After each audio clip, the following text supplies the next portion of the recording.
Olá, sejam bem-vindos a mais um Pod Prosa.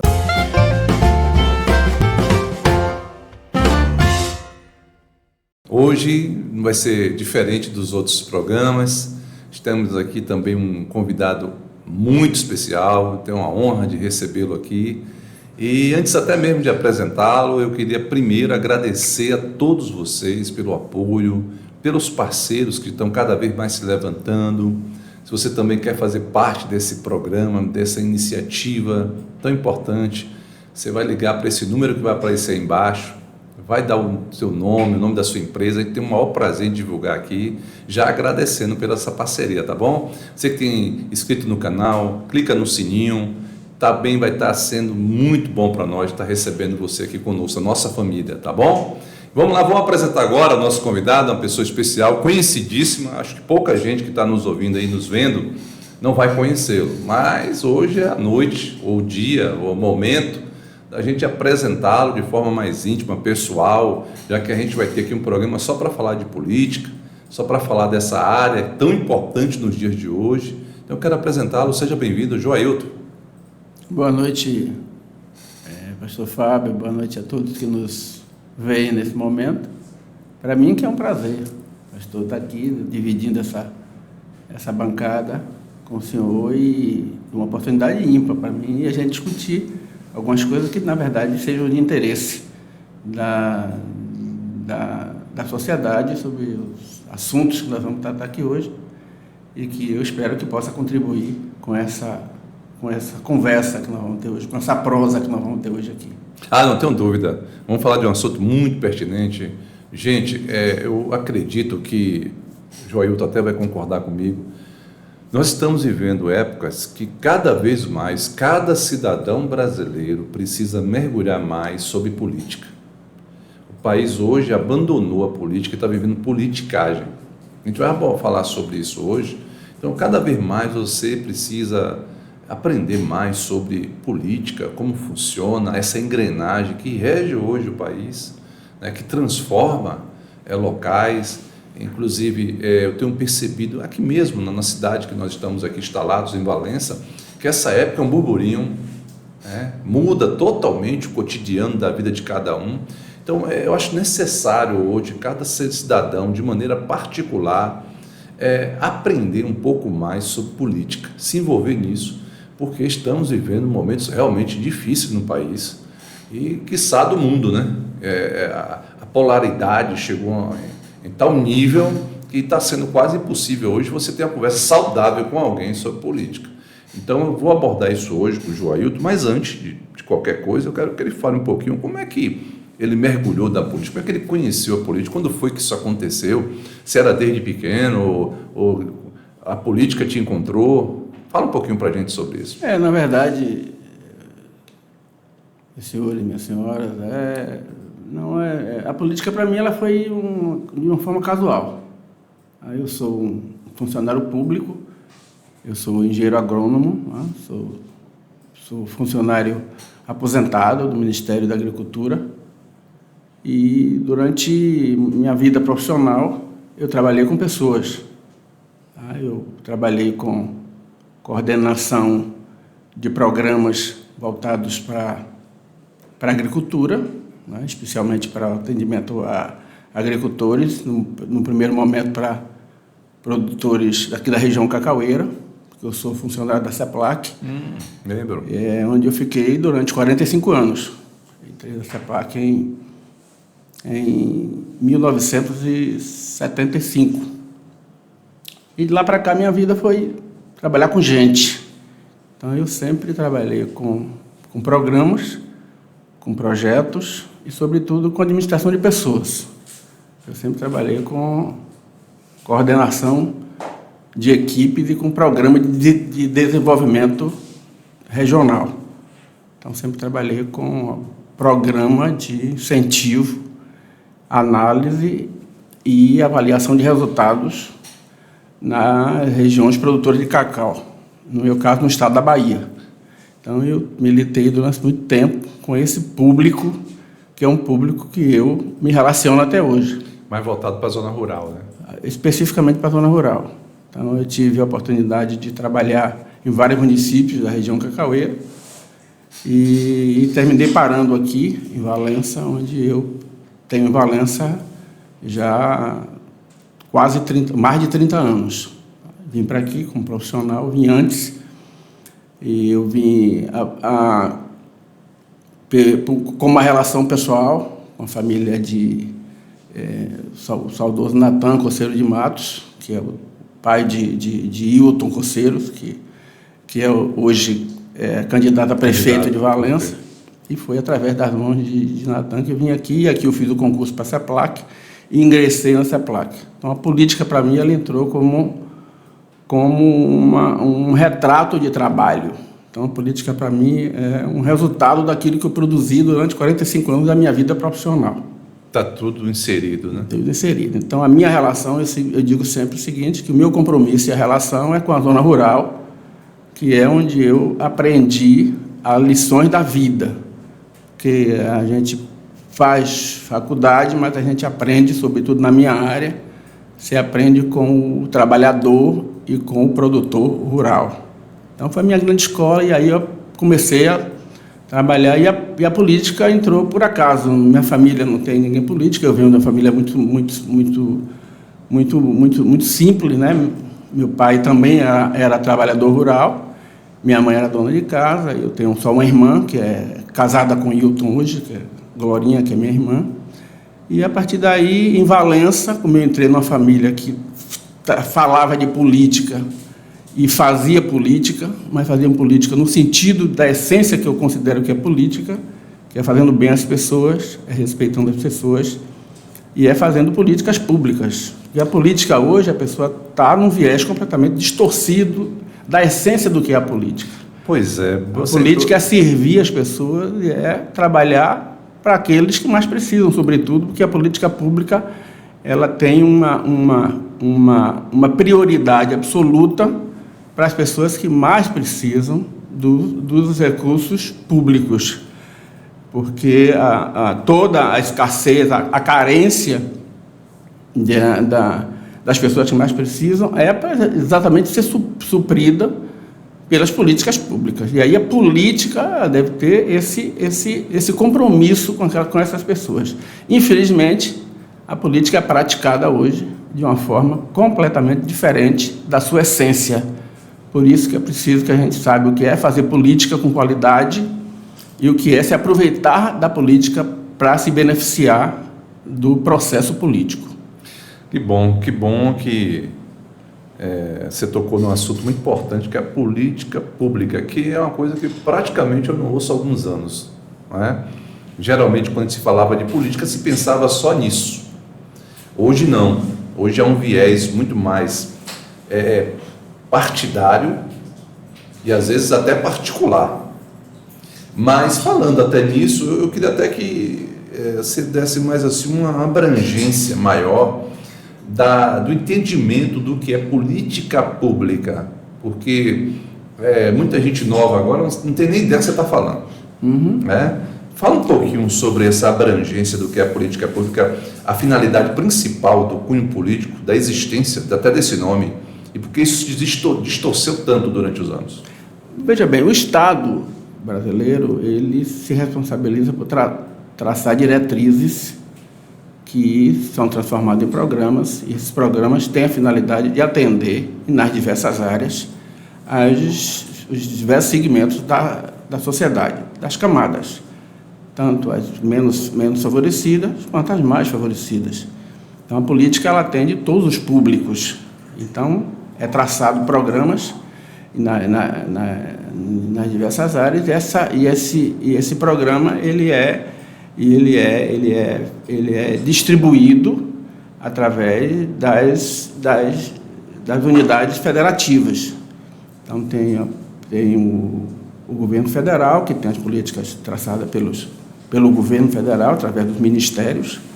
Tem as políticas estaduais, que são traçadas pelos estados, que são trabalhadas e executadas pelas secretarias estaduais, nas diversas áreas. E tem os municípios, que têm a responsabilidade de construir as políticas para os munícipes de cada um dos seus municípios, que é tocado pela estrutura dos municípios, né, que é composta pelo prefeito, que é o gestor, né, com o vice-prefeito, que são os gestores do município, e as secretarias municipais, que são responsáveis pela execução dos determinados programas ou projetos que são traçados através dos governos federal, estadual e municipal, para atender as pessoas que precisam da política pública. Então, a política ela é feita para atender todas as pessoas, mas a prioridade absoluta é para as pessoas que mais precisam dos serviços públicos, porque não pode ter um plano de saúde, não pode ter uma escola particular para os seus filhos. Então, a política é para servir a sociedade. Se a pessoa que é milionária quiser botar um filho na escola pública, nada impede. Certo. Tá? Mas a política é feita para que todas as pessoas tenham acesso aos serviços que a sociedade precisa, nas diversas áreas. Então, é por isso que é preciso que se tenha compromisso com a elaboração do plano de governo para os diversos municípios, no caso a gente falando da política pública dos municípios, para que contemple com o serviço de qualidade para atender as pessoas que residem nos respectivos municípios. Infelizmente, o que a gente vê hoje é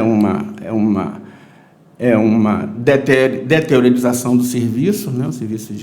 Realmente os serviços essenciais não são prestados dentro de uma qualidade que a sociedade precisa, em detrimento de você ter recurso suficiente para isso, mas a má aplicação do recurso, o desvio de recursos para as suas principais finalidades, gera na ponta um serviço de qualidade duvidosa, quando não é má qualidade, e aí prejudicam as pessoas que mais precisam. Ou seja, as pessoas que mais precisam da política pública normalmente sofrem muito, porque as políticas que são oferecidas para esse público é uma política de qualidade que deixa a desejar. É o que a gente vê na maioria dos municípios. É o que a gente vê, inclusive, nos estados. E a gente vê, inclusive, programas que são traçados pelo governo federal e chega nos municípios com recursos passados direto para esses programas, e chega nos municípios ou nos estados, a qualidade desses serviços também ela deixa em determinados pontos, determinadas áreas, inclusive áreas prioritárias como saúde, educação, social. A gente vê todo mundo questionando que os serviços são de qualidade duvidosa. Quando a gente vê, aí a gente ouve aqui, se a gente pegar nosso município como exemplo, que a gente mora aqui em Valença, a gente pode fazer mas isso não é Valença, não é específico somente de Valença. Sim. Eu não estou falando da política de Valença, mas o que a gente pode olhar, como que a gente está em Valença, a gente mora aqui e a gente observa a qualidade do serviço na educação, na saúde, e a gente questiona a qualidade desse serviço. Sei que não é somente em Valença, mas eu fico à vontade para falar de Valença, inclusive sou vice-prefeito atualmente, e estou falando de uma gestão que eu ajudei a construir. Então, estou falando de uma gestão, de uma qualidade de um serviço que eu esperava também que fosse melhor. Mas a sociedade questiona a qualidade e eu concordo com essa queixa que a sociedade faz. Perfeito, perfeito. Falando ainda de política, Joelton, e sempre vamos nesse norte aqui, eu vou sair um pouco do foco municipal, vou trazer uma visão mais ampla, depois a gente vai afunilando para o município. Me explica uma coisa, eu me lembro, nos anos 80, 90, a gente tinha no máximo 5, 6 partidos. Acho que eu me lembro até hoje, assim, das siglas partidárias. PMDB, PDS, se eu não me engano, né? Mais PTB, se eu não me engano. Enfim, 4, 5 partidos, 6. E hoje a gente tem uma gama incontável de partidos políticos. Inclusive, hoje eu não tenho nem esse número aqui, da quantidade de partidos políticos que existem hoje no país. Outra questão é que haviam a esquerda, a direita e o centro. Uma das figuras que eu me lembro até hoje, emblemáticas do centro, foi Luiz Eduardo Magalhães, foi um cara do centro. E o Brasil sempre foi mais centro-esquerda. Por que hoje tanta sigla, tanto partido, que ao invés de trazer uma consciência legal para a população, complica mais ainda? Porque nós aqui estudamos sobre isso, nós sabemos, mas a grande maioria da população não está nem aí, nem sabe do que está falando. E às vezes a gente vê que o que funciona hoje é uma ideologia partidária, que as alianças são feitas por essa ideologia partidária, que muitas vezes a população não tem nem ideia da ideologia que está por trás daquele candidato que ela gosta, que se simpatiza. Eu queria que você falasse um pouquinho sobre isso, porque eu acho que isso só trouxe problema e confusão, inclusive, hoje no país. Isso foi objeto de uma reforma partidária que foi feita aí nos últimos anos, por força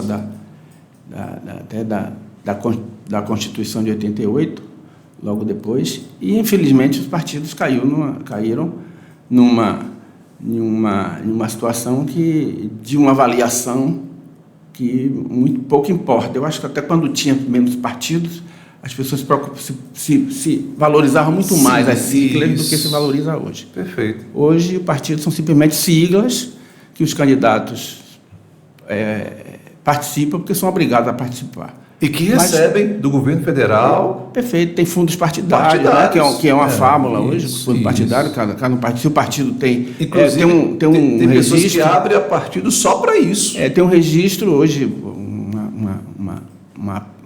a prática diz que o fundo partidário é relacionado à quantidade de deputados que cada partido tem no Congresso. Então, partido que não tem deputado, ele não tem fundo partidário. Nossa. Então, você hoje siglas, né, pequenas, partidos que o pessoal chama de partido nanicos, são partidos de pouca representatividade, mas que, inclusive, servem de moeda de troca. Nessa época, tem donos de partido que vendem as siglas, isso é comum nos municípios hoje, candidatos comprarem siglas partidárias, porque tem um custo. Ele compra uma sigla partidária para lançar-se candidato ou lançar candidatos com aquela sigla. Então, tem umas siglas, né, mais expoentes, e essas siglas são muito disputadas, inclusive a nível de outras esferas, estadual e federal, mas esses partidos se transformaram em simples sigla, sem objetividade nenhuma, sem proposta nenhuma, e sem nenhum objetivo a não ser eleger candidatos que não têm compromisso nenhum, nem com a filosofia do partido, se o partido tiver filosofia, nem com o compromisso do partido, se o partido tiver compromisso, mas somente para se eleger. Se elege, depois ele nem sabe o que é o partido, não sabe o que é que o partido significa, e depois ele sai simplesmente do partido, troca de partido, como isso é muito comum. Ou é expulso. Ou é expulso do partido. Então, não tem um compromisso com a filosofia do seu partido, daqueles que têm filosofia. Mas a maioria dos partidos são meras siglas que são mercantilizadas nesses momentos de eleição. E aí os donos dos partidos aproveitam esses momentos para vender essas siglas por somas, né, consideráveis, e pessoas que vivem hoje somente disso, de negociar partido, não tem papel nenhum na estrutura partidária, não tem cargo eletivo nenhum, e simplesmente tem a posse de um partido, e esse partido ele se torna dono, e quando ele chega às eleições, aí ele coloca à disposição dos candidatos, aqueles que não têm compromisso com a filosofia, com o compromisso do seu partido, e aí as pessoas negociam nesse momento para poder fazer o maior número de vereadores ou de candidatos possíveis. E agora, salvo engano, Valença está com mais de 200. 200 candidatos. E menos que na eleição passada foi mais de 300. Misericórdia. Então você elege 15 para disputar 15 cadeiras. E aí tem pessoas que aproveitam isso para... A gente tem que olhar os lados, né? Eu acredito muito que tem pessoas que sonham, alguns sonham até fora da realidade, mas sonham, né? Sonho, direito de sonhar todo mundo tem. Por enquanto não estão cobrando, né? Por isso, então, né? Mas tem pessoas também que se aproveitam para tirar as vantagens que a política, né? que a política hoje oferece, e são candidatos apenas por essa razão. Não tem compromisso com o que está precisando, com o que está se discutindo, com o que está se planejando na sua comunidade, no seu município, ou no estado, que isso também não é só para vereador, nem para prefeito, vice-prefeito, isso vale também para deputados, né, que vão para a disputa apenas para aproveitar uma oportunidade de se projetar, ou outras razões que não são tão óbvias assim, mas que, na verdade, é por isso que essa quantidade enorme de candidatos e a quantidade enorme de partidos, porque hoje reduziu, inclusive, na eleição passada eram 23 candidatos por partido, hoje são 16. E se criou também o percentual de 30% para mulheres. Então, hoje é obrigado que cada um partido abrigue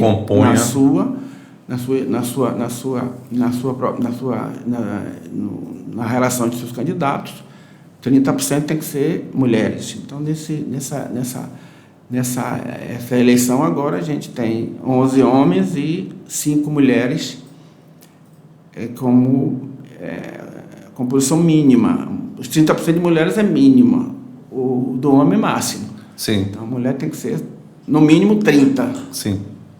Né? Então, pode ser mais, mas tem que ter no mínimo 30%. Então, todos os partidos têm que ter, no mínimo, 5 mulheres. Mas é interessante como a mulher, a mulher participa muito pouco da política, pastor.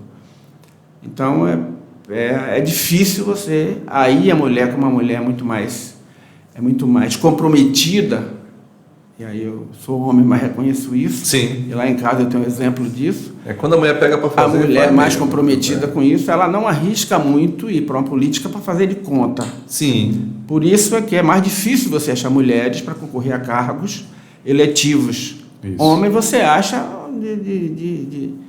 de sobra. Como diz o outro, apenas. Né? Mulheres é mais difícil. Sim. Mais difícil a gente encontrar mulheres. Então, essa disputa hoje é muito... Essa relação é dessa forma.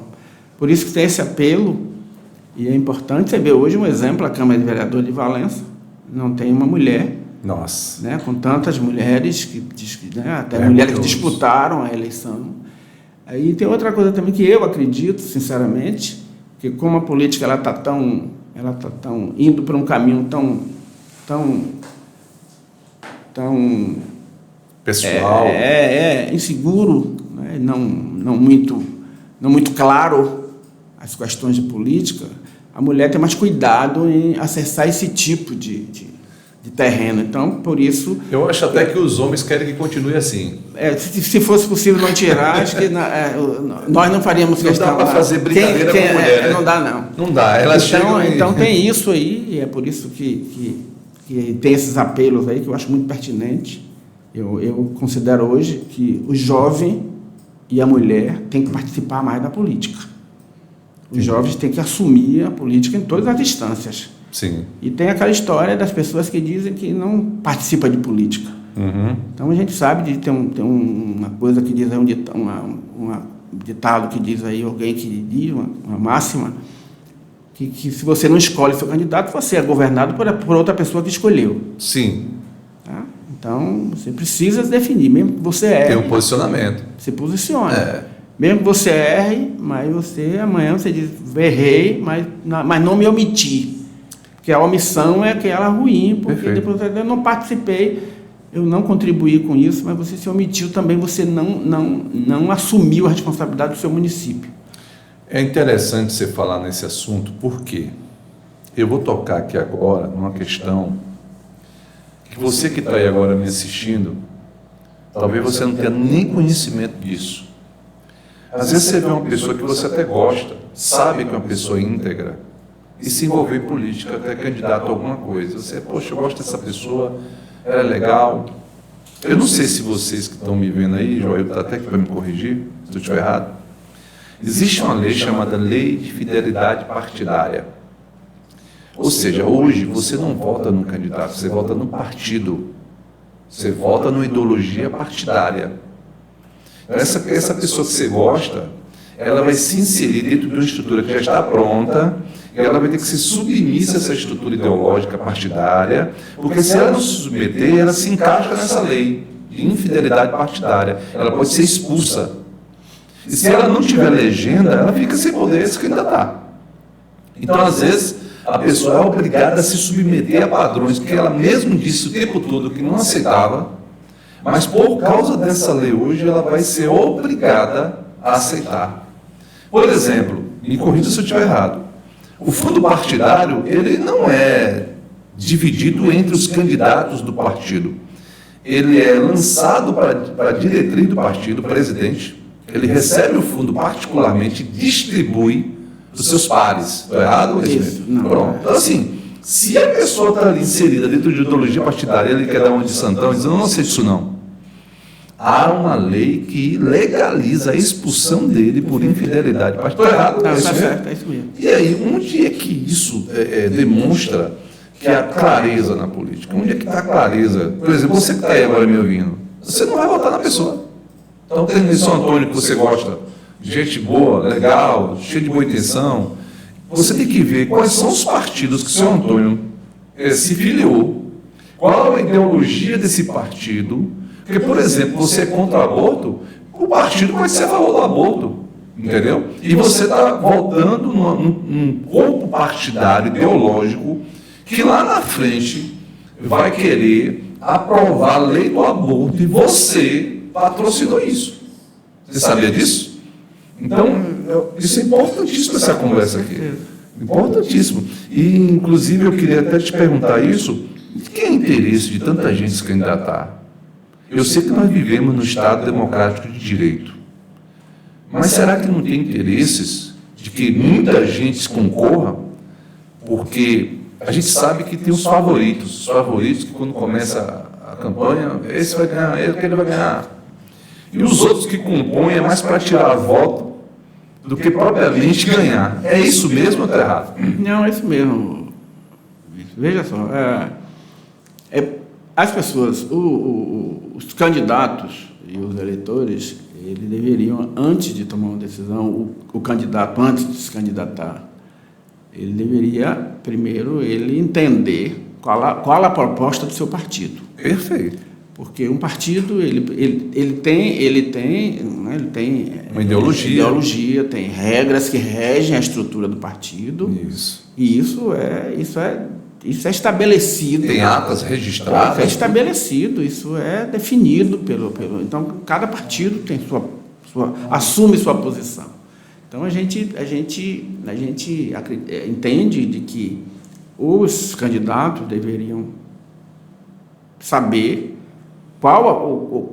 como é que o partido se comporta, pensa e se posiciona nas diversas situações. Claro que para o eleitor isso é mais difícil. O eleitor deveria escolher o seu candidato com base na história do candidato.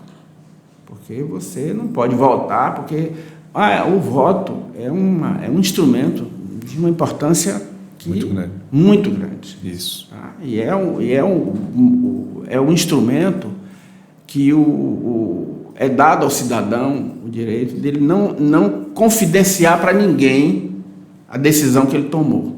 Isso é muito raro. No dia de hoje, isso é muito raro para o cidadão, principalmente no Brasil.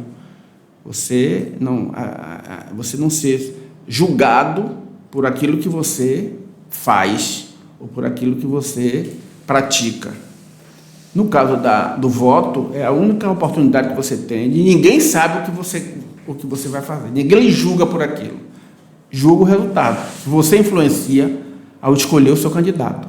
Então, se você não analisar o seu candidato, votar apenas por votar apenas pelo discurso, votar apenas pela pessoa é bonzinho, lhe abraça, amigo, amigo, e aí ele lhe abraça na época da eleição. Sim. Porque na época da eleição todo mundo abraça todo mundo.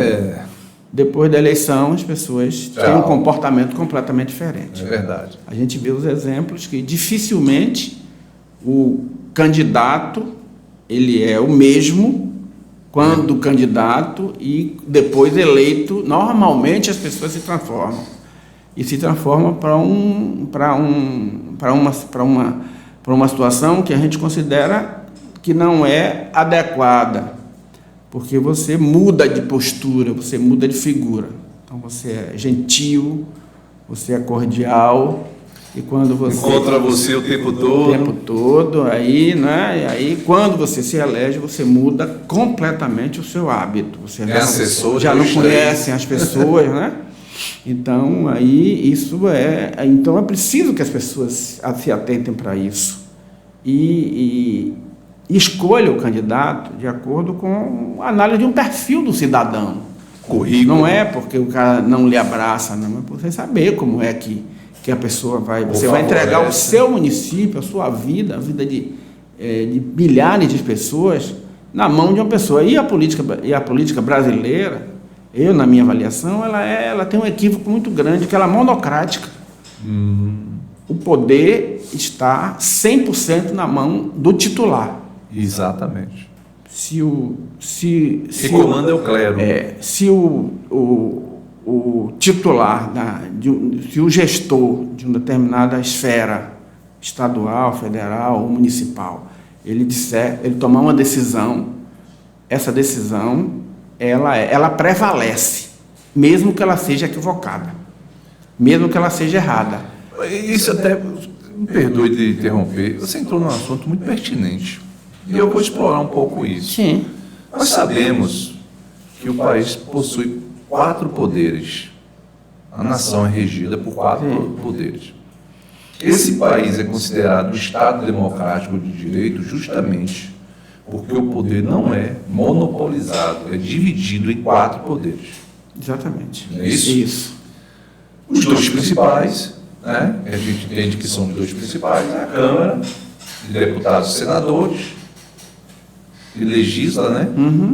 E o STF, que é o poder, além do STF, tem também o poder executivo, claro, presidente e tal, sua função. Isso ficou distorcido da pandemia para cá, ficou muito confuso. Já era confuso antigamente. Já. Mas da pandemia para cá, isso ficou mais confuso ainda. A gente não sabe mais quem manda no país. Perfeito. A gente parece que tem um presidente, um baby, né? Que está lá só... Como é que chama aqueles bonecos que ficam o cara escondido atrás, falando, eu esqueço, é ventríloco, né? Fantoche. Porque tudo indica, eu tenho até preocupação em falar isso, para daqui a pouco não censurarem, né? Porque hoje está assim, a gente não pode nem falar mais direito sobre o assunto. Mas a verdade é que parece que órgãos que não tinham poderes, ou melhor, não tinham direito a tais poderes, estão tomando atitudes de cunho próprio, à mercê do que o Congresso, a Câmara de Deputados e Senadores dita. O que está acontecendo? Você que é uma pessoa experiente nessa área, explica para a gente. A essência, o poder emana do povo. Sim. E a política é feita para o povo. Pronto, perfeito. Na letra hoje então, é isso.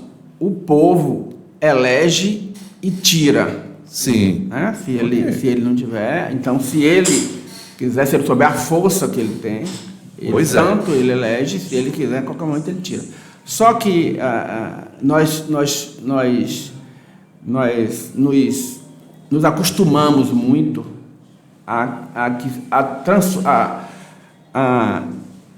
aceitar que o poder seja soberano. Mas o poder não é soberano. O poder tem limites. Só quem é soberano é a vontade popular. Essa é soberana. Os outros poderes, ele tem limites. Só que quem assume a direção dos poderes, seja ele nas três esferas, no executivo, no legislativo, no judiciário, ele se coloca, na maioria das vezes, acima de todos, até do poder supremo. Então, a gente vê aí, inclusive decisões que são, pelo menos para a maioria das pessoas, elas são extremas. Então, a gente vê, quando eu falava que no executivo, por exemplo, a poder do gestor ela é soberana, porque a decisão é monocrática. Se ele disser que uma determinada coisa deve ser feita dessa forma, mesmo que esteja errada, aquilo prevalece. O que deve fazer, o que deveria fazer para equilibrar essa relação, é a ação do legislativo. Certo. Porque o executivo ele tem o poder de executar as políticas de governo e o legislativo de acompanhar, fiscalizar e rever a legalidade desses atos. Mas, na maioria das vezes, isso não ocorre. Você tem uma Câmara de Vereadores que ela é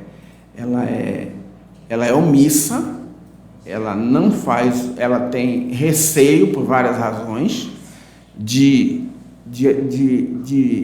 realmente cumprir o seu papel de legislador, que é o certo pelo certo, e o que está errado é errado. Então, você não pode, de forma nenhuma, e aceitar que as coisas erradas são vistas pelas pessoas, e aí até o cidadão começa a se acostumar com as coisas, o errado passa a ser uma coisa natural, as coisas que são feitas de forma arbitrária, elas são legitimadas, e o cidadão se acostumou com isso. E aí você vai para uma justiça que também tem suas limitações, e aí termina você andando num ciclo vicioso que quem paga toda essa questão dessa desorganização do sistema é o cidadão. Sobretudo quem está mais na ponta. Porque a política ela é concebida para que o cidadão que mais precisa seja protegido e a ele dado todo o direito que o Estado oferece. Então, se essas políticas não tomam esse caminho dessa normalidade e ninguém fiscaliza, e se as esferas que deveriam fiscalizar não fazem, se quem deveria punir não pune, então a gente termina, e aí o cidadão aceita, e para mim, uma das piores decisões que pode ser tomada do cidadão, que é: eu não vou falar nada porque isso não adianta. E aí esse comodismo, ele submete, e ele induz a que essas coisas erradas continuem sendo praticadas. É verdade. E a partir do momento que você não corrige o que precisa ser corrigido na essência, você não consegue que as coisas sejam feitas como elas deveriam ser feitas. Se adoecer a raiz, a árvore toda está comprometida, né? Eu penso assim, a atual situação que a gente está vivendo, a única saída que eu vejo é cada bairro levantar uma associação de moradores, levantar um líder que fale em nome de todos o bairro e reivindique em nome de todos. Parece que a voz de um já não é mais ouvida.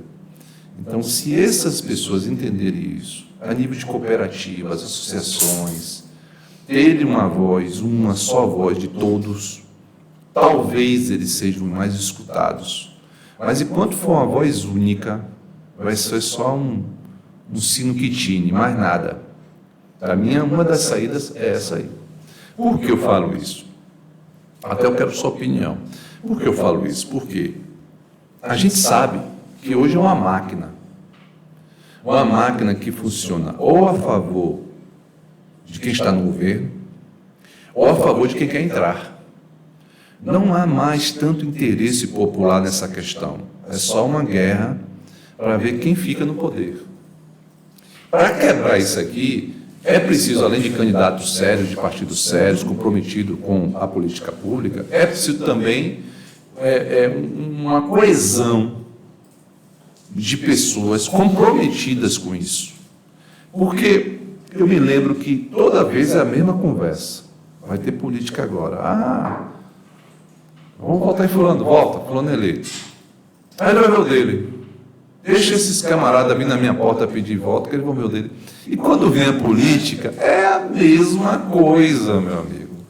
É a mesma figurinha, do mesmo jeito. O camarada que ninguém via há 4 anos já aparece comendo pastel na lanchonete Zezé, entendeu? E lá, e todo mundo batendo na mão, e todo mundo ao redor, kikiki, kkk. E a novela se repete. O que é que a gente pode falar aqui, ou rever, para que isso mude?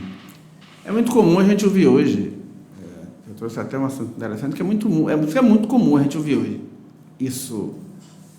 Mas vamos embora votar nesse determinado candidato. Porque se ele não prestar, daqui a 4 anos a gente tira de novo. Ele. Valença não reelege. É verdade. Tem um histórico de não reeleger gestores. Isso. Então, o risco que a sociedade, que o cidadão toma ao adotar uma decisão dessa, ele não tem noção do risco que é. Porque planejamento é a sequência de resultados. Isso. E você planeja e dá certo, você continua executando e aquilo vai melhorando todo o processo de planejamento que você fez. Se você planeja ou não planeja, porque o pior disso tudo é que a maioria dos municípios não planejam o que vai executar. Fazem instintivamente. E Valença não é diferente.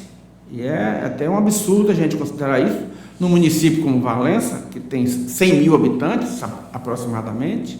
Pois é. E era o 17º município da Bahia, hoje já é o 23º, a gente está caindo na escala de importância econômica do município para o Estado.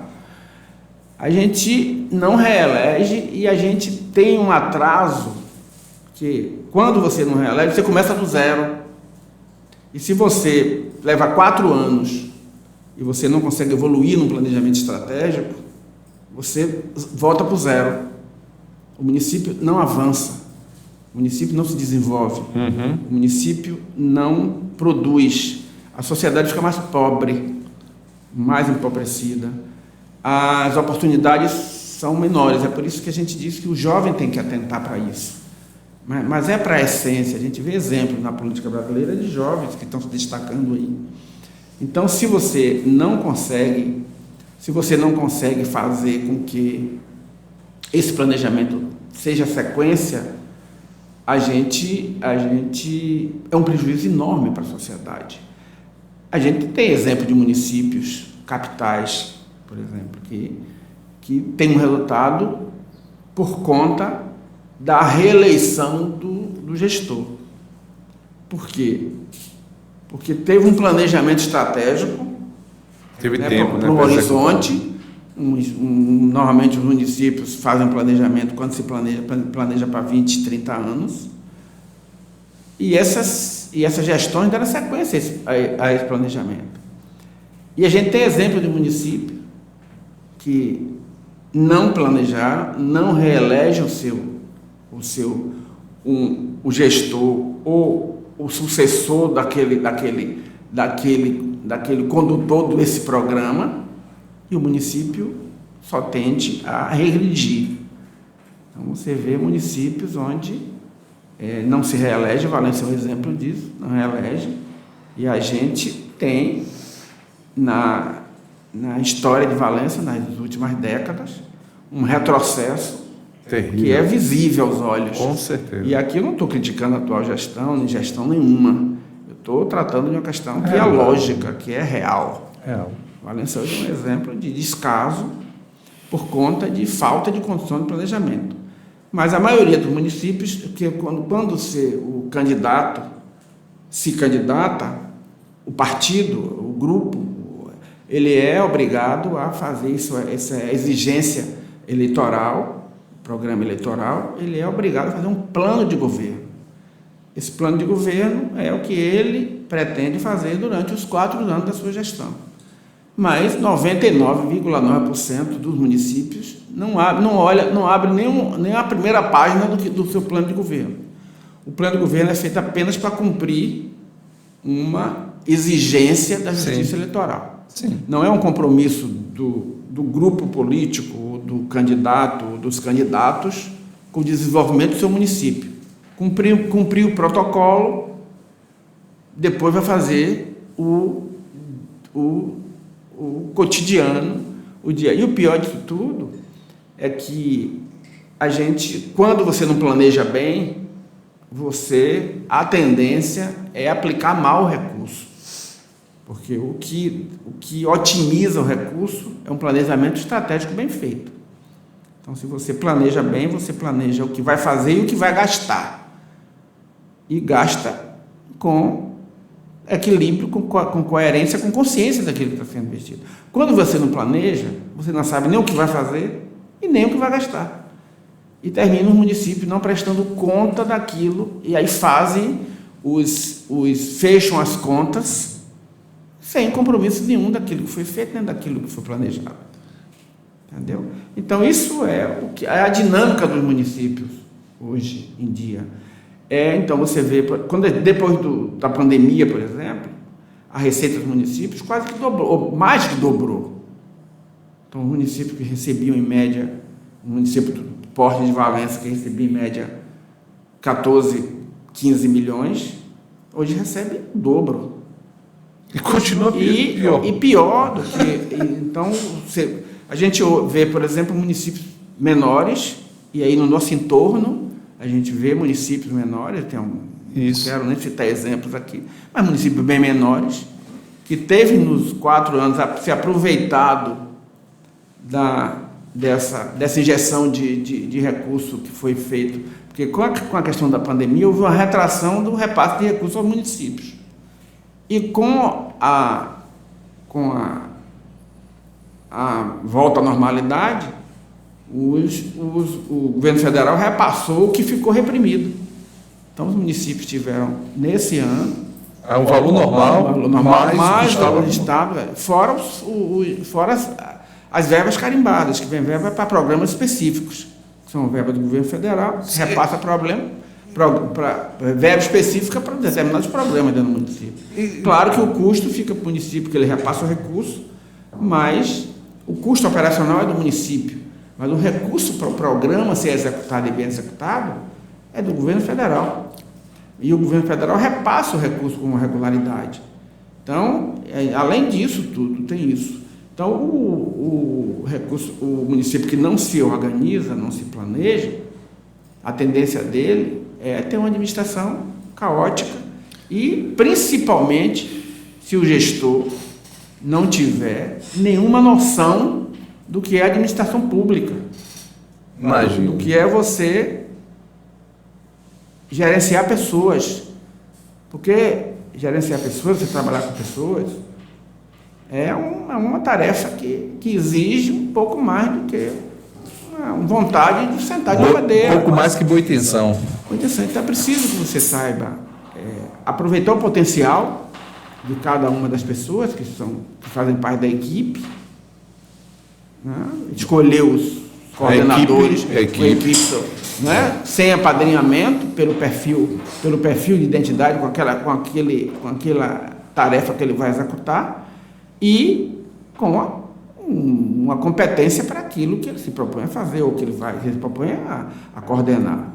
Então, isso é o mínimo que você pode fazer numa gestão, que você é pago pelo pelo povo para você fazer. É a pessoa lhe entregar a sua casa para você tomar conta. Eu vou lhe entregar a minha casa para você tomar conta. Você tem uma obrigação, na minha avaliação, na minha forma de pensar, do que eu aprendi na minha vida pessoal e profissional, se você me dá a sua casa para tomar conta, eu tenho a obrigação de lhe entregar a sua casa muito bem limpa e muito bem administrada. Então, eu considero que o município, você entrega a chave, Valença, 100 mil pessoas lhe entregam a chave do município para você gerenciar. Está aqui a responsabilidade para você.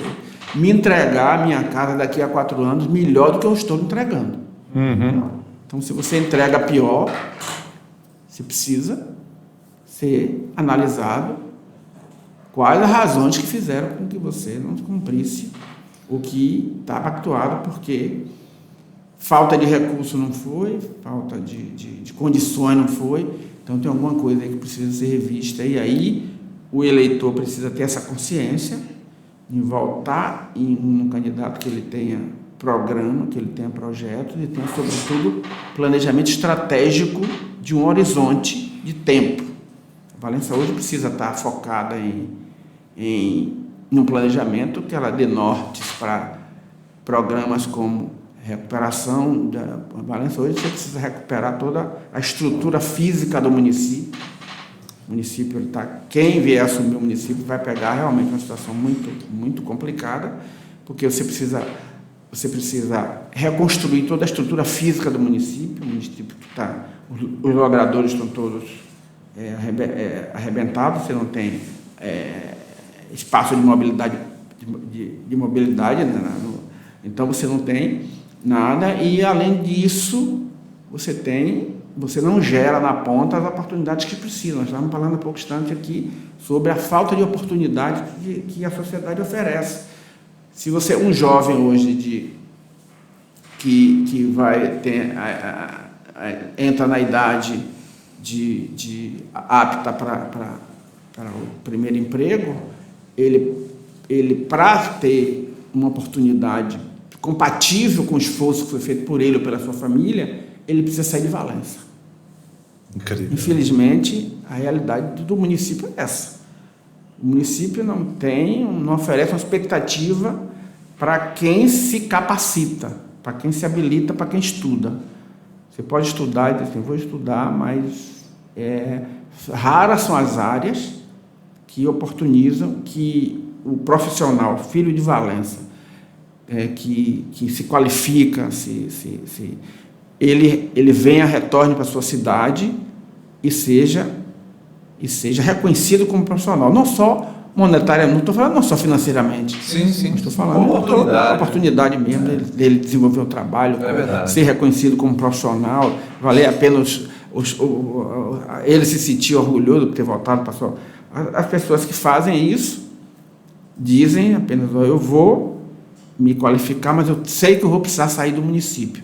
Então é lamentável a gente dizer isso no município que tem as oportunidades do tamanho de Valença tem e com a variedade de oportunidades que a natureza oferece ao município. Exatamente.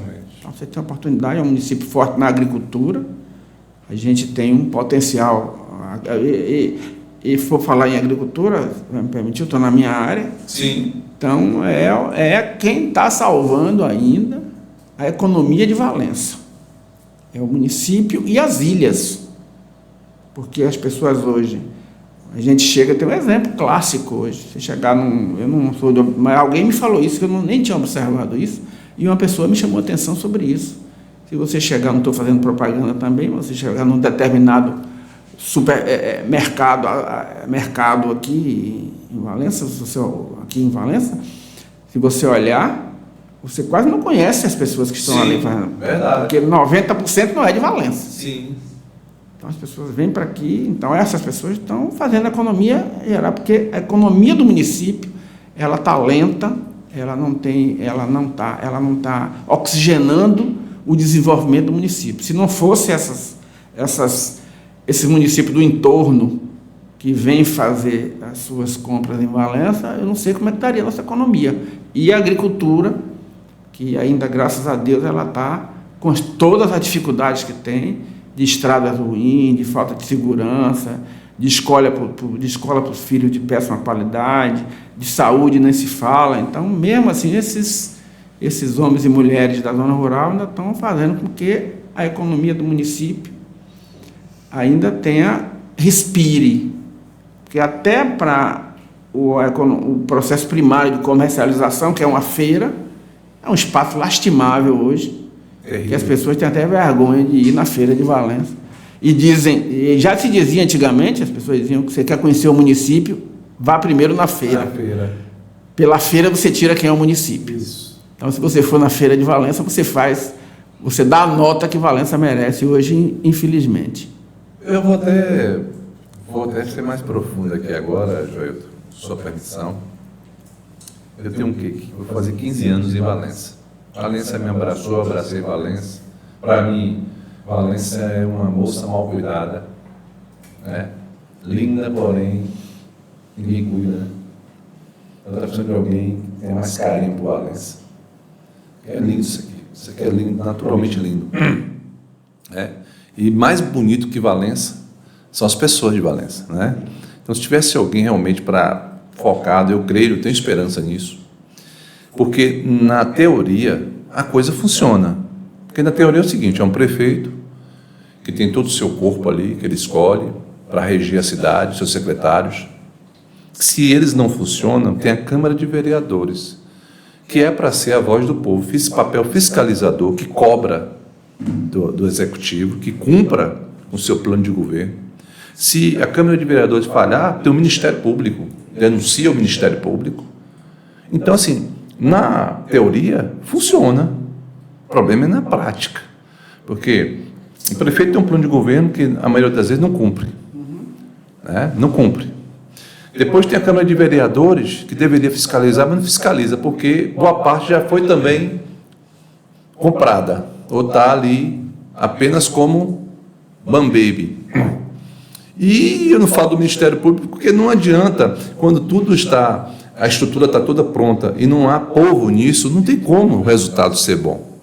Então você falou uma coisa interessante: a gente tem um comércio que não funciona, totalmente despreparado, sem incentivo nenhum, sem preparo, sem treinamento, zero. Então a gente às vezes entra no comércio de Valença e vai girar no comércio de Valença e vê o despreparo. E não é culpa das pessoas que estão lá, não há investimento nenhum. A gente vê empresas tentando entrar no município e não conseguem, há um bloqueio aqui que impede as empresas de entrarem aqui. E eu ouço isso desde que cheguei aqui, de empresa de calçado, de grandes redes que quiserem entrar aqui e foram impedidas de entrar. Então, assim, o que realmente precisa fazer para que essa cidade, com tanto potencial, possa viver uma realidade mínima? Porque a gente está abaixo do mínimo, né? Nosso saldo está mais do que devedor. O que pode acontecer aqui para a gente ter um nível de vida decente? Porque eu vejo muita gente aqui correndo para Santo Antônio para fazer tudo. Para fazer saúde, para consertar um carro, para levar para lazer, comprar. Todo mundo que pode vai para a SAGE. Então, assim, mas SAGE é SAGE. Não, gente, espera aí. Vamos com calma. Se a gente começar com essa conversa, não tem como não, é isso aqui mesmo, vai continuar assim. E se a gente não tomar uma paternidade agora, sermos sérios nesse momento, e parar de colocar as mesmas engrenagens em Valença, das mesmas coisas, e começar a tomar atitudes radicais, porque o poder de quem? Do povo. Do povo. Então, o que precisa hoje realmente para isso aqui tomar um norte correto? Bom, primeiro, exatamente, o povo, eu acredito que o povo está acordando para a realidade que o município se encontra. Eu tenho esperança que nessa eleição que se aproxima, o povo realmente possa identificar, analisar o perfil das pessoas, e aí não é você achar quem é melhor, quem é pior, quem é feio, quem é bonito, quem é homem, quem é mulher. Você tem que escolher quem é o mais preparado para administrar o município nesse momento. Valença não permite hoje que seja administrado por pessoas por leigos, que pessoas de pouca experiências, com pessoas sem independência ou pessoas que não conheçam o município. Perfeito. Porque conhecer o município não é vir aqui passear no município. Conhecer o município é conhecer detalhes do potencial e das dificuldades que os valencianos enfrentam. Então é muito mais complexo do que uma pessoa chegar, eu conheço Valença. Valença é um município de 1.193 quilômetros quadrados. É um dos maiores municípios da Bahia. É grande. Valença conseguiu, por conta dessa diversidade, e é um município de uma natureza, de uma natureza magnífica, né, de oportunidades belíssimas, de belezas naturais fantásticas, com a oportunidade de você criar oportunidades diversas no turismo, né, na cultura, no esporte. Então, Valença é uma fábula e é como o senhor colocou, pastor, a Valença é uma moça muito mal cuidada, uma moça bonita, mal cuidada. Então, é preciso que você possa identificar o perfil de um gestor que possa, de fato, assumir Valença com essa responsabilidade que o município requer agora. Agora, eu sempre digo o seguinte, agora não é hora de brincadeira mais não, a gente não pode perder mais tempo. É verdade. Nós regredimos o máximo que podíamos chegar. Valença não pode ser submetida a uma gestão irresponsável por mais 4 anos. Aí a gente realmente vai... Eu não sei se a gente poderia resgatar mais o município. Então é preciso que agora o povo de Valença realmente tenha consciência, eu acho que tem, tenho convicção que tem, para entender que o município precisa agora ser gerenciado por alguém que tenha um estilo de sucesso, de conhecimento, de gestão de negócios, de gestão pública, de gestão de lidar com pessoas, de saber o que é, como é que se investe, como é que se faz, de priorizar investimentos. Então, você precisa ter esse perfil nos candidatos que se apresentam aí, para que Valença não corra mais, não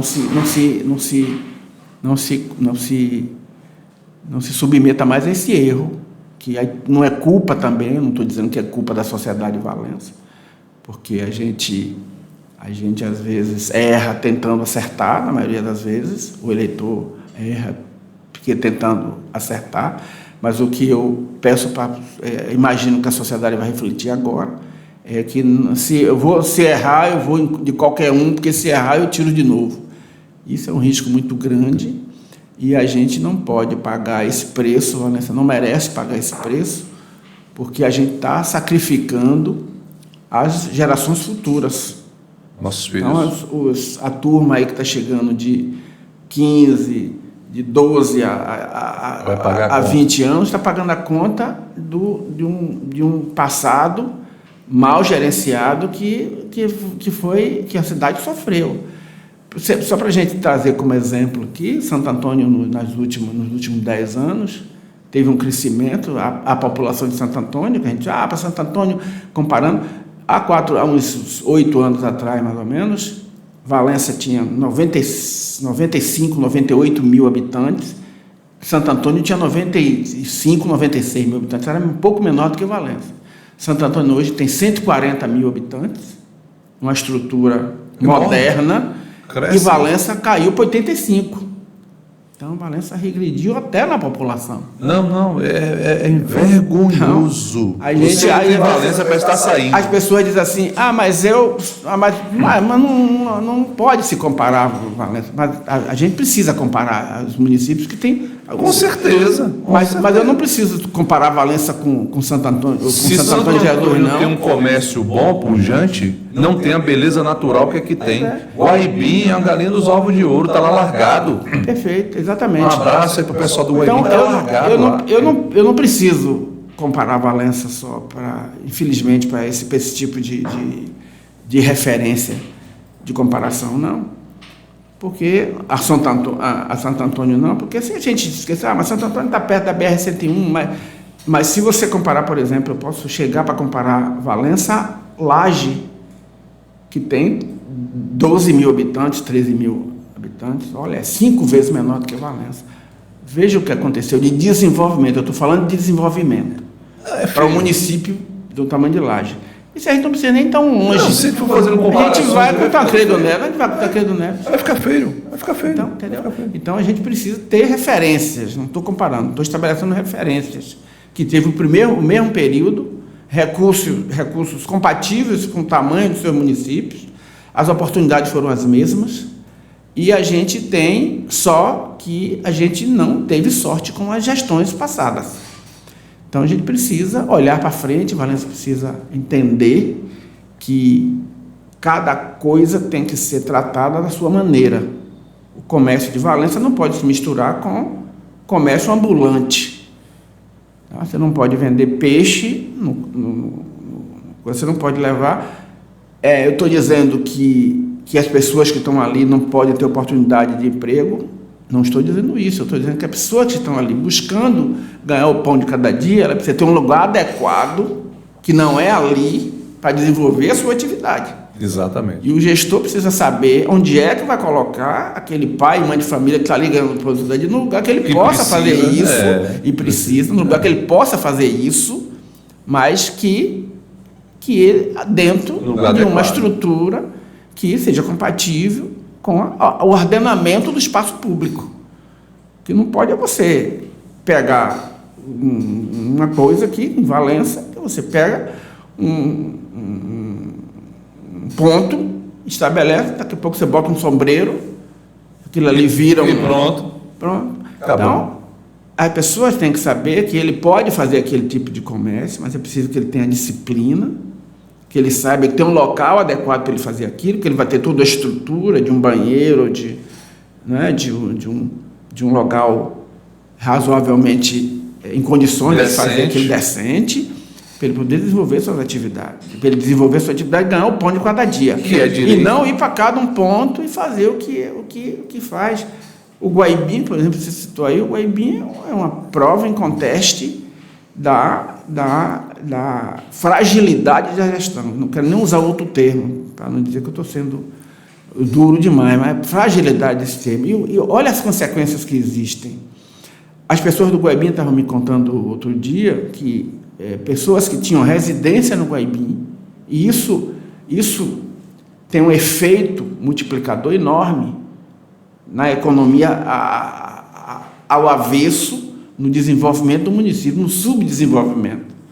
As pessoas que tinham o Guaibim como referência, as pessoas de Brasília, de Goiás, Brasília, o Guaibim é o litoral mais próximo de Brasília, é a praia mais próxima de Brasília.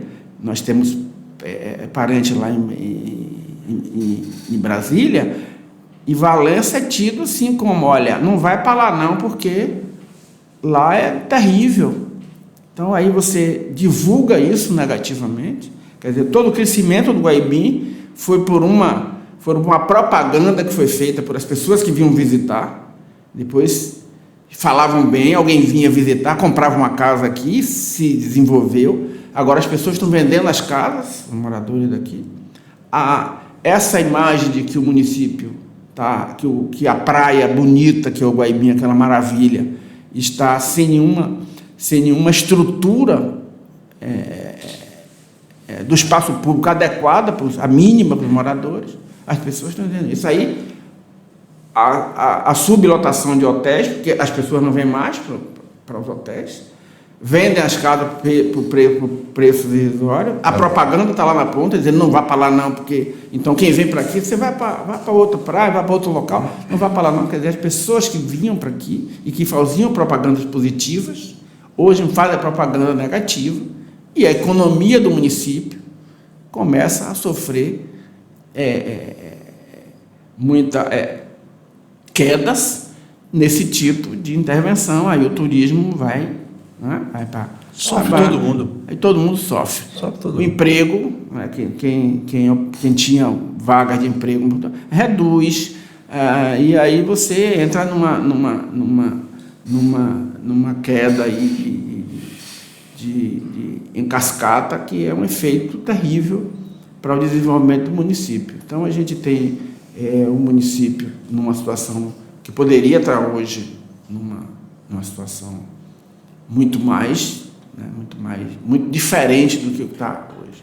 Aí as pessoas, o que eu gostaria de deixar como reflexão é que a culpa não é somente do gestor ou da equipe que está gerindo. A gente precisa acordar, porque Valença hoje precisa da participação de todo mundo. As pessoas já estão hoje entendendo que a situação é crítica. As pessoas que achavam que não, isso passa. Hoje não. Hoje já vê que esse acúmulo de lixo pela cidade, a cidade toda esburacada, qualquer pessoa já percebe que isso está um pouco fora do normal. Porque uma coisa, quando você vê, por mais simples que você seja, as pessoas mais simples têm esse cuidado de manter sua casa sempre limpinha. Quando você vê que sua casa começa a acumular lixo, tem alguma coisa errada. Então você precisa mudar a forma de você conduzir as coisas dentro da sua casa. Então eu acho que chegou a hora do povo de Valença começar a ver que precisa mudar a forma de conduzir as coisas dentro da cidade. Agora não, que não é o momento, né? Mas, acabando a política, era interessante a gente convocar um fórum para discutir Valença. E convocar todo mundo, políticos, religiosos, empresários, todo o segmento da sociedade, para discutir Valença. Porque nós temos um recurso total. A gente tem coisas aqui que municípios queriam ter e não têm. Com certeza. Eu vim de Santo Antônio de Jesus, tenho 15 anos aqui, e o que a gente reclamava em Santo Antônio é que Santo Antônio não tem nenhum recurso natural que a gente possa ir. Então a gente eu era obrigado a conviver em Santo Antônio, que ao mesmo tempo que é pujante no comércio, à noite não tinha muito o que fazer. Aqui não, aqui tanto de dia como de noite tem assim uma gama de situações para serem feitas aqui. Você disse do tamanho de Valença, nossa, eu vou para lugares aqui que eu nem acho que é Valença, quando eu vejo não é Valença. Então assim, um lugar riquíssimo. Então a gente precisa discutir sobre isso aqui. Por que a gente está vivendo isso? O que está faltando aqui? Qual é a seriedade que a gente precisa ter? Qual é o nível de comprometimento apartidário que precisamos ter com população para ver esse negócio aqui funcionando? Se não servir para a gente, o nosso auxílio vai servir. Porque em tudo aqui, Valença realmente ficou para trás. É política, é saúde, é esporte. Valença tem campeões mundiais de futebol, jogador de destaque, todas as áreas do esporte, boxe, karatê, que não tem investimento nenhum no esporte. Não tem jovens nas praças fumando drogas, ao invés de ter uma quadra de poliesportiva para eles praticarem esporte, que é uma das saídas. Não tem investimento nenhum. Então a gente precisa discutir isso aqui. Não dá para cruzar os braços e dizer, não, é isso aí mesmo e pronto. Acho que nós precisamos dar as mãos. Agora, precisamos dar mãos do interesse próprio, interesse de cada um de nós ver nossa família melhor. Não interesses pessoais, partidários pessoais, para entrar em conflito com outros partidos. Não sou a favor disso. Não vai continuar a mesma coisa, tira um, põe outro, Vamos discutir Valença como um bem comum para todos. Desde o que tem mais posse, porque a Valença é de todos, até o mais carente. Nós não podemos pensar só em uma gama da população e pronto. Então, eu penso assim, eu li e ouvi, foi muito bom, porque a sua experiência nos acrescenta ainda mais. Eu sou uma pessoa muito reservada quando se trata de falar de política. Me senti muita vontade conversando contigo aqui. E eu queria só assim, na parte mais final do programa, a gente já está quase encerrando, que dá vontade de ficar muito mais tempo falando, né? Sempre. Então, eu queria te perguntar o seguinte, qual a vantagem e a desvantagem de fazer parte de política hoje? Antes até de você responder, eu queria até que você me explicasse que mistério é isso, que eu não consigo entender, né? Eu não sei hoje qual é o salário de um vereador, não sei. Não sei se é 10, se é 12, se é 15, não sei. Também não vem o caso. Que mistério é esse que, se a gente somar o salário do vereador e 4 anos de mandato dele, não dá o valor que ele paga para se tornar vereador? Que mistério é esse? Como é que... Qual matemático vai me explicar isso? Que ele às vezes investe na campanha dele muito mais do que ele vai ganhar com 4 anos de vereador. Então, se for possível, claro. Bom, eu vou remitir meu ponto de vista. Ó, veja só, a política, na verdade, ela teve um desvio aí de conduta, vamos dizer assim. Na sua caminhada, ela teve um desvio na minha avaliação. Ela perdeu a sua finalidade principal, que é servir pessoas. Eu acho que a política é para servir e não para você se beneficiar. Isso. Então, o que houve na política foi uma inversão da finalidade principal da política. Então, eu participo da política, entrei na política pelo trabalho. Então, eu entrei na política porque as pessoas, né? Entrei na política, não pretendia ser candidato, a minha questão, sempre participei da política, porque eu trabalho com política pública, sempre trabalhei minha vida toda com políticas públicas, sempre trabalhei em análise de desenvolvimento de metas.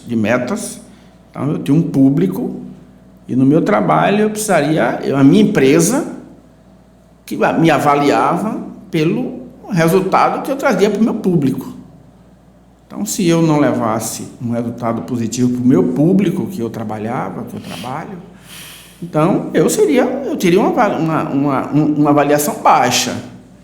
Então, eu me esforçava muito para mostrar para a minha empresa que eu poderia, com o meu conhecimento técnico, eu elevar o nível de crescimento, o nível de desenvolvimento do meu público. Então, eu comecei, isso aí, eu tinha metas, eu trabalhava com metas. Deixa eu até só dar um parênteses até para explicar. Você que está há pouco tempo, pouca idade, CEPLAC foi um dos principais órgãos responsáveis pelo desenvolvimento do cacau no sul, extremo sul da Bahia. Então, o órgão que foi levantado para cuidar dessa questão que cacau era o ouro da Bahia, era o cacau na época. Então, grandes fazendas de cacau. E quem era também pequeno plantava cacau, nossa, e precisou de um órgão para orientar, para poder cuidar, ajudar, na ajuda do trato, do adubo, de adubar, tudo isso aí, o CEPLAC ficou responsável. E não tinha como você não tratar cada pessoa, não se relacionar, o relacionamento. E isso foi desenvolvido durante anos e anos e anos e anos, até vir a tal da vassoura de bruxa lá que atacou todo o cacau. Então é isso aí. Só pra gente... E a gente está vendo agora aí o sucesso da cacauicultura, e ali são reflexos do trabalho da CEPLAC. Exatamente. Na novela Renascer, viu? Que eu sou noveleiro. e ali principalmente se mostra ali as técnicas. Isso. Né? Ali na fazenda ali se mostra as técnicas que são desenvolvidas pelos agricultores, e ali foi um trabalho. Você foi se relacionando que foi pesquisa e extensão que essa placa levava para os produtores de cacau nas regiões onde se produz cacau no Brasil, que a Bahia é a maior delas. Mas, veja bem, então, a política era, na minha avaliação, a minha intenção, eu entrei na política e considero a política ainda como uma forma que você tem, a melhor forma que você tem de ajudar pessoas. Então, não posso ver a política de uma forma inversa. A política não é para eu entrar e me beneficiar. Eu quero fazer justiça social com a política, porque o meu compromisso, a pessoa que me elege com essa responsabilidade. Infelizmente, as pessoas começam a ver a política de uma outra forma. E aí começam a criar um mecanismo, e a política se tornou uma coisa extremamente profissional. Desde os financiadores de campanha, Porque você tem hoje uma estrutura que financia candidaturas nas suas várias esferas e com diversos interesses, que é um custo elevadíssimo, que eleva as campanhas hoje a índices de custos exorbitantes, mas promovido por financiadores de campanha. Que depois, claro, vão pedir de volta. Pedir você de volta. Com juros, correção. Com juros, correção. E quem sofre é a ponta. Porque quando você tira uma parte do recurso investido para que você se elegesse, porque infelizmente também o eleitor colabora com isso, porque a partir do momento que um eleitor aproveita o momento da política, também a gente sabe que a situação financeira da maioria das pessoas induzem a isso, as pessoas praticarem a má política, que é você estar vendendo o seu voto por qualquer preço que seja em materiais, seja em recurso, você está subtraindo a oportunidade do seu município, do seu gestor, do seu vereador, fazer um investimento na política que vai beneficiar um maior número de pessoas. Então, se você não souber fazer a política, então o que se criou esse mecanismo hoje, que é um mecanismo extremamente estrutural. Você tem hoje, a política hoje é uma coisa simples, as pessoas irem ali pedir voto para os seus amigos da rua e do bairro, da cidade. Hoje virou uma engrenagem enorme com marqueteiros, influencers. Então, se virou uma fábula, que isso é um recurso estupendo. Cada uma estrutura dessa tem um custo para a campanha, que ele é fabuloso. Aí a gente vê campanhas aqui que você fala em números assustadores hoje. Tanto de você perguntar a um vereador que quer se eleger hoje quanto é que ele vai gastar, que ele pretende gastar numa candidatura dele, é um valor fora do normal, que certamente ele não vai conseguir tirar do salário, dos proventos dele nos 4 anos. Então tem que vir de algum lugar. Então essa estrutura de financiadores permite que o recurso seja utilizado na política já no início, desde as campanhas, de uma forma extremamente equivocada.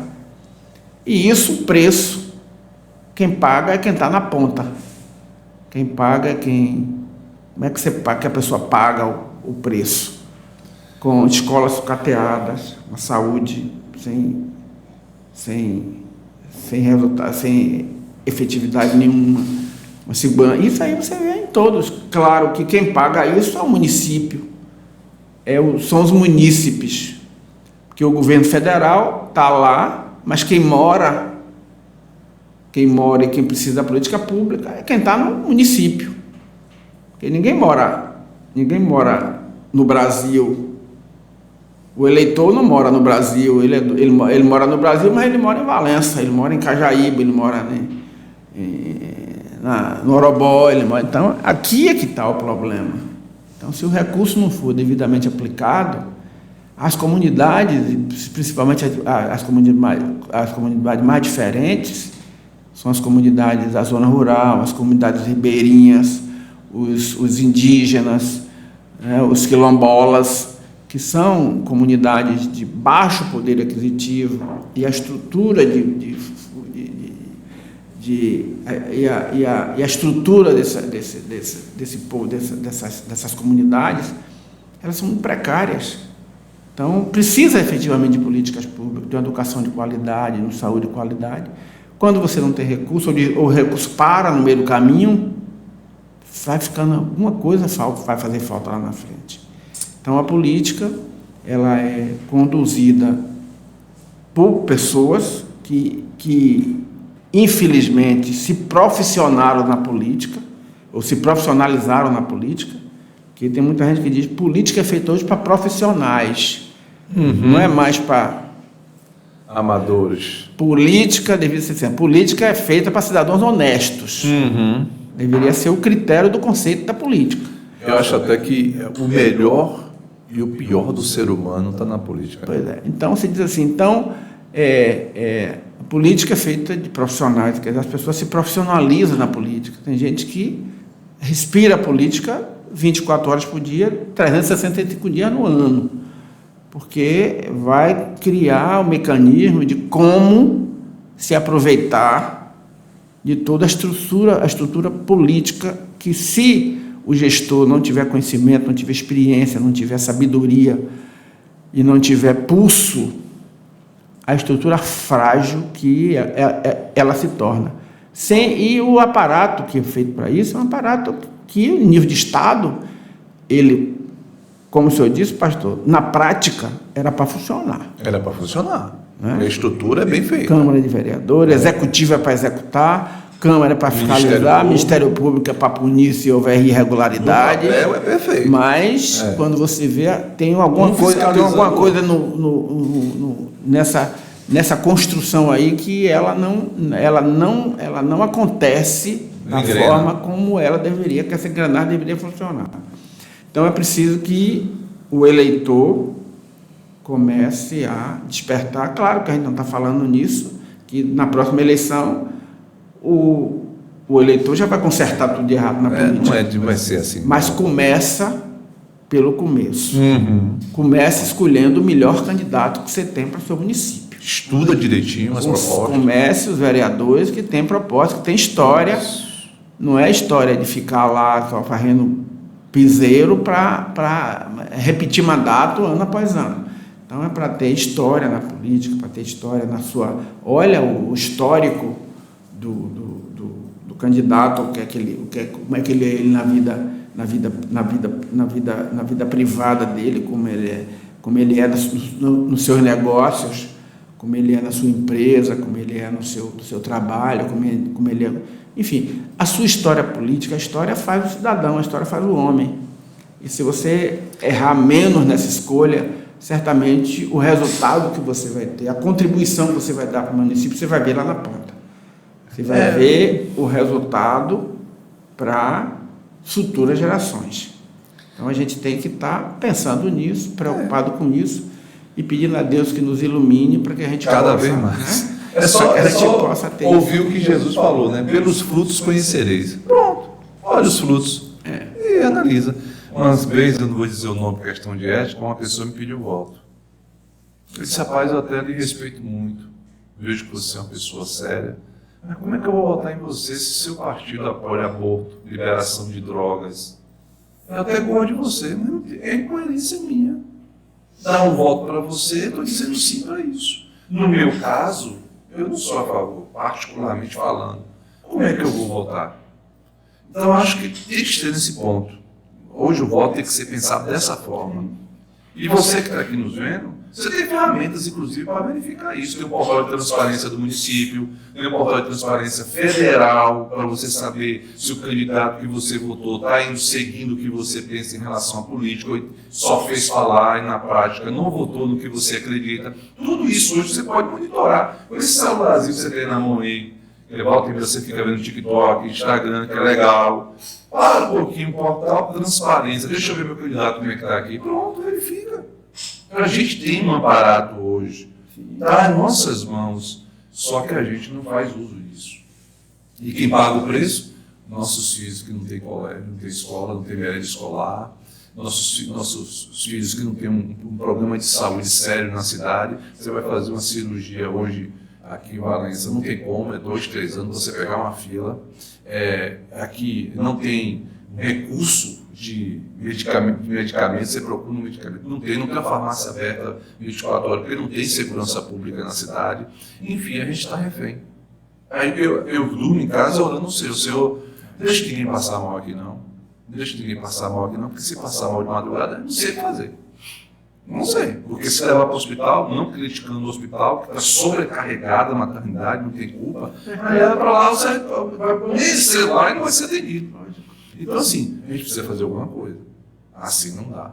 Então, é importante essa conversa aqui. E olha, eu quero que você perceba que essa 1h30 quase de conversa Nós não falamos direcionados a uma inclinação de voto de nada aqui, nem tendenciosa. A gente só fez discutir política, discutir a cidade de Valença, que é pertinente essa discussão, deveria acontecer muito mais, de forma apartidária, mas séria, e isso que a gente fez hoje, a gente quer contribuir para isso também. E outra coisa, eu deixo aqui aberto, isso aqui aberto, para quem quiser também contribuir. Você que está aí vendo a gente, empresário, qualquer segmento de Valença, que se importe realmente com essa cidade, que se importe com o futuro dos nossos filhos, está aqui aberto o espaço, sem problema algum. Tá bom? Parte final do programa, eu quero lhe agradecer pela disponibilidade, por você ter acrescentado tanto nessa conversa aqui, nos amadureceu bastante, pela coerência da sua pessoa. Né? Eu sei que se você hoje dissesse, eu não quero mais saber de política, eu vou viver a vida como eu estou aqui agora, você poderia fazer isso tranquilamente, mas sei que está na sua veia, né? Isso está na sua veia. E quando a gente trata de questão de paixão, não tem como a gente abandonar. A gente abandona, tem crise, né? Eu tenho uma área que eu trabalho com pessoas, não existe aposentadoria para mim. Onde é que eu vou dizer, não quero mais ver gente não? Morri, né? Então, assim, parabéns pelo seu trabalho, parabéns por esses anos de dedicação. E eu peço a Jesus que continue me abençoando, me dando muita paz, saúde, que sempre esteja lhe protegendo, sua frente, sua retaguarda, porque não é fácil estar nesse meio. Quem puder lhe dar de quina não vai jogar pedrinha, é assim que funciona, infelizmente, mas que Deus lhe garanta aí de pé o tempo todo. Eu quero te agradecer, vou deixar as considerações finais, e foi um prazer essa última hora e meia, que poderia ser 3, 4 horas brincando aqui, agradecer muito. Muito obrigado. Bom, eu que lhe agradeço a todos que estão nos vendo nessa oportunidade.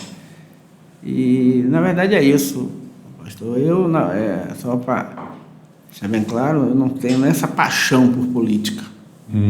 Eu tenho hoje um compromisso, porque eu não participar de política hoje seria eu estar me abstendo de não enfrentar e não ver as coisas que estão acontecendo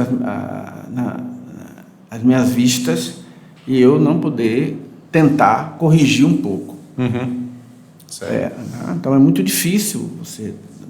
Você poderia muito bem hoje dizer, não vou participar mais, mas eu acho que é uma posição extremamente covarde. Eu não sou candidato agora nas próximas eleições.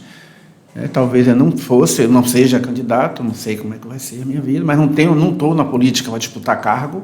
Sim. Eu não estou na política para disputar eleições. As minhas candidaturas que participei, eu fui vice-prefeito 2 vezes, consciência tranquila, é que o tempo que eu tenho na política foi só acreditando que a gente poderia fazer, pode fazer ainda, uma contribuição melhor para o desenvolvimento do nosso município, como o senhor mesmo disse, pastor, é um município belíssimo. Belíssimo. Eu não sou de Valença, mas tenho mais de 40 anos aqui em Valença, e quando cheguei aqui em Valença, o que mais me impressionou foi o povo de Valença. Eu vim de uma cidade pequena, que é um povo também muito hospitaleiro. Isso. Que não estão nos vendo nesse momento, mas pode até nos ver lá, mas eu amo a minha cidade. Tem muito tempo que não vou lá, mas Valença é uma coisa diferente. Eu cheguei aqui em Valença e disse, isso não existe, não é a beleza natural, somente a beleza natural. Mas as pessoas de Valença são diferentes. São contagiantes, são pessoas, né, de uma beleza natural. É um povo misturado, né? Então, isso aqui a gente tem que fazer. Então, o importante é que a gente participa do processo. Sim. E com a tranquilidade de que tudo que eu me proponho a fazer, eu procuro fazer bem feito. E a vida da gente é uma história. Então, eu tenho 2 filhos, tenho uma neta, e tenho minha mulher hoje com as minhas enteadas. Então, o que me orgulha é que eu posso entrar hoje em qualquer lugar e não dizer assim, tem tantos anos de política, então eu tenho um compromisso com isso. Eu tenho um compromisso de que política é história, e história é respeito, e é você dar exemplos. E exemplos positivos. Exemplo negativo a gente está cheio. Então é preciso que a gente dê exemplo negativo. E o exemplo é você fazer, é você identificar o que é que está errado e mudar o que é que está errado. Então Valença precisa hoje de um gestor que enxergue o que está errado tenha compromisso com o seu povo, respeite o seu povo e saiba como fazer e como usar o dinheiro público. Porque dinheiro público, se ele não for utilizado, ele é uma arma contra a sociedade. As pessoas usam em benefício próprio e sacrifica o mais sublime, que é as condições o acesso às condições essenciais, às necessidades essenciais do ser humano. Então, é isso que eu espero que tenha contribuído nessa conversa nossa. Estou à sua disposição, para mim é um prazer enorme. Você sabe do carinho que eu lhe tenho por tudo que você representa em nossa vida hoje. É recíproco. E aí eu fico muito à vontade, e que bom que eu pude contribuir com meia hora de conversa aqui, nesse papo de 1h40. Gente, mas está muito à feliz. disposição. Obrigado, meu querido. Quero agradecer a Joailton, quero agradecer a você que está aí até agora nos ouvindo. Acredito que a gente tenha acrescentado aí uma gota no copo d'água vazio, mas a esperança é que esse copo transborde um dia e venha uma consciência, alguma coisa aí, chegue dentro de você e diga, peraí, deixa eu pensar aqui o que eu vou fazer com o meu voto. A única arma democrática hoje, você tem que realmente, pode ecoar e ter algum efeito, hoje eu voto. Então ele não tem preço, não tem. O voto é sua arma para depois você reivindicar, para você ter a moral de dizer, epa, é você votar com consciência, queridos. Não vá nessa conversa de bonita, olha o histórico, olha a ideologia partidária, olha o que há por trás, o que está por trás, porque você tem como ver isso tudo hoje. Então, que Deus toque no seu coração, para que você tenha consciência de que quando você vota correto, todos são beneficiados. Todos. Isso vai se reverter em você, na sua família, no seu vizinho, da direita, da esquerda. Todos vão se beneficiar, porque a política pública é para todos, tá bom? Quero deixar um grande abraço para você, agradecer mais uma vez o apoio que vocês estão nos dando, todos os parceiros, obrigado. A gente, cada vez mais, a gente está aqui caminhando, se estruturando ainda mais para fazermos programas ainda melhores, tá bom? Fica com Deus, Deus abençoe a todos. Quinta-feira temos o Maná do Céu, o Maná de Deus para a tua vida. Estarei aqui também no programa, falando algo da parte do Senhor. Cheiro a todos, Deus abençoe, até a próxima.